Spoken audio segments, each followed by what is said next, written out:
Thank you, David. Yes, 2 brilliant careers ended here at Rogers Place tonight, often played as though it was one. We're delighted to have Daniel and Henrik Sedin with us for limited time as the game went overtime in a shootout.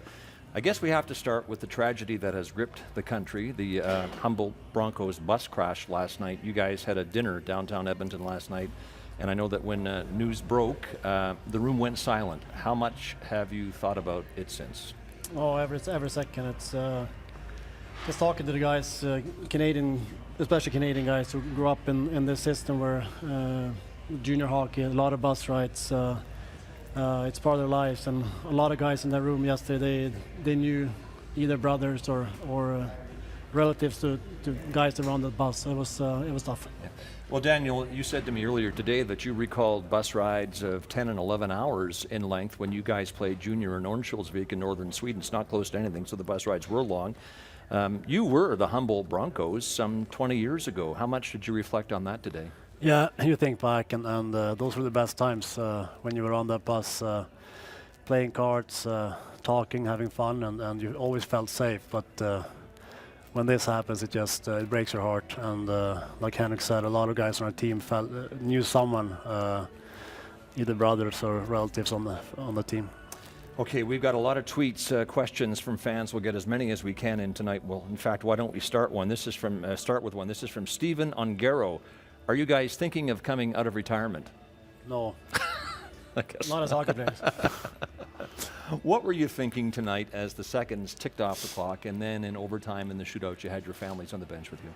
Yeah, that was fun. It was the team and management and everything they've been great. All coaches, they've been great all week, and it's just to see them on the bench for shoot and everything. It's I think we realized that we made the right decision.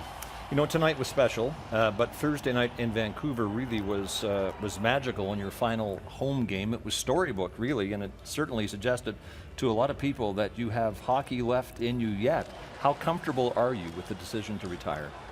No, we're very happy. I think as the seasons went along here, I think we felt more and more at ease with our decision, and we wanted to come in this year and show that we can still play, and I think we've done that. But I think it's been getting tougher and tougher to go on these long road trips, and even home games too. When we leave for games, I think our kids come back home from school, and we get a chance to see them for a couple of minutes, and then we go to games, and it is a grueling schedule. So we're very happy to be able to spend more time with them. Here's a tweet from Kat. She wants to know, what's the number one thing you will miss as a Canuck?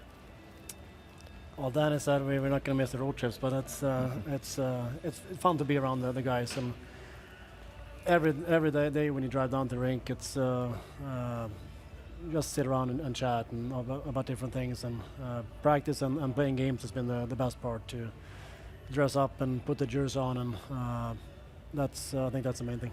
None of your brilliance together would have been possible were it not for the draft day gymnastics of Brian Burke. So you get 4 2/3 in return for the first pick overall. Yep. Okay? Yep. You got my words, so Jay's heard it. We're not taking anyone but twins, and he promised me he's taking Stefan. So Brian Burke, with his tie knotted, duly noted, pulled off a series of deals on draft day so that he could take both of you in 1999. How often have you reflected, recently, I guess in particular in the last week, of how fortunate you were to be taken together so that you could play on the same team? Every day. I think we didn't expect to be picked for the same team, and it was pretty much 5 minutes before the draft started that we found out that we were going to get picked by Vancouver. And Thomas Gordin was a big part of that too. Brian Burke, it was amazing. Yeah, exactly. You look back now and realize what could have been if we got picked by different teams. So we've been fortunate, and we treated every day like and really enjoyed every day too, because we knew it could have been a lot different. I think of the incredible transformation in the two of you from painfully shy kids in Örnsköldsvik. When we went there in '99 to do a feature on you, you wanted us not just out of Örnsköldsvik, but out of the entire country, I think. And now you've become eloquent statesmen for the Vancouver Canucks. What accounts for this incredible transformation? Well, we're 20 years older, number one. That's no, I don't know. We're from up north, Sweden. I don't think you can find any guy from up there that's going to be outspoken and social, very talkative to media. So that's I think that's why. And then we come over, and it's we've gotten better year after year, and it's been easier and easier to talk to you guys as well. You know, one of the things that's been remembered this week is Game 6 Stanley Cup Final in Boston. It was a devastating loss, and you guys stood there for at least 45 minutes afterwards and soaking wet T-shirts and wet socks and answered every question from wave after wave of reporters. And you've made yourself accountable every night. Where does that come from? Well, I don't know. I think it's we've been paid the most on most of our teams, and that comes with it. It's you play games, you practice hard, you show up for every day to work, and I don't think work is done until you've talked to me as well. So that is part of it. And we also got a chance to watch Marcus and Trevor, and a lot of the older guys were like that when we came up, and like I said before, we watched and learned, and yeah, I think they're a big part of this too. Good teachers. Here's a tweet from Lawrence Miller. I'm having a get-together, and I need to hire some Swedish twins. You guys available? You know what that's getting to. Please don't show any pictures. Oh, no, we have it. To lighten the mood here, perhaps the most creative and entertaining hockey commercial ever done. I heard we're getting a couple of Swedish twins. Swedish twins? I thought that was just a myth. Like Bigfoot. This is gonna be awesome. They're here. Here they are, Swedish twins. What's up?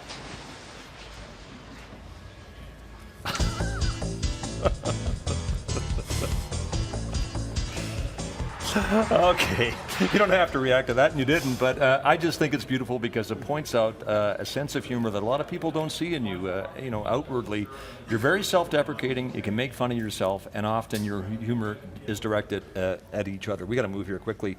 I want to focus on your bond with Vancouver off the ice. The $1.5 million donation to the BC Children's Hospital. Why was that so important to you? Well, I think that place is so important for the Canucks, for all the players, and that's one thing we learned when we got drafted and we started playing in that city. That you show up and do a lot of things in the community, and that place is a special place to us and all the players. And when we signed that contract, I think we really had a chance to do something special, and yeah, it's a special place in our hearts. Okay, quickly, you're going to have time to be full-time fathers now. Tell me about some of the things that you've missed you want to make up for now. Well, Dan is going to go skiing on Tuesday. So. Yeah, perfect. That's number one. And then, yeah, so there's going to be a little bit of that and watching soccer games and hockey and all those things that you miss. Are you going to make Vancouver your permanent residence? Yeah, that's our plan. We're going to stay there, and then we'll see what happens. But that's we've been there almost 20 years, and it's a great place. There's nothing better. Perfect. I wish we had more time, but the game got in our way. So congratulations on great careers. Daniel and Henrik Sedin have closed out their careers that left Vancouver fans wanting more, but grateful for the 17 years the city and the NHL had.